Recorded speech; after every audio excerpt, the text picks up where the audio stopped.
If you've been instructed by your physician or a medical assistant to loosen your splint, this is how you would proceed.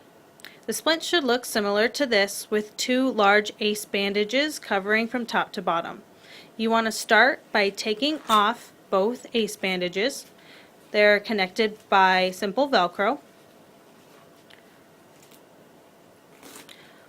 Go ahead and take these both completely off. Now the splint should look similar to this. There are two hard pieces of plaster that run down the sides of the leg and the foot. Right along the shin there is only soft cotton, and that's where you will do your main cut to loosen the splint.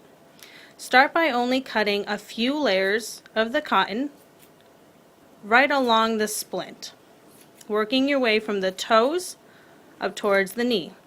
Now be very careful not to cut your patient, because these scissors can be sharp. Once you get through a few layers of the cotton, it should look like this. You can cut down a few more layers. This should release a lot of the pressure. Now, using your fingertips, feel for the edges of the plaster that run along the sides of the legs. Working from the top down, wedge your fingertips down in and gently break open the splint. You might hear some cracking or popping of the plaster, and that is completely normal.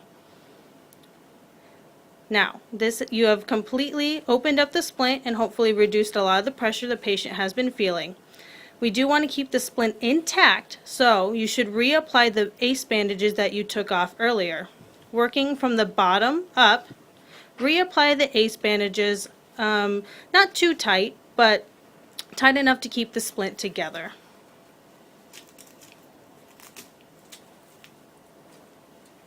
There will be one more ACE bandage that you will use to bring together the edges towards the top.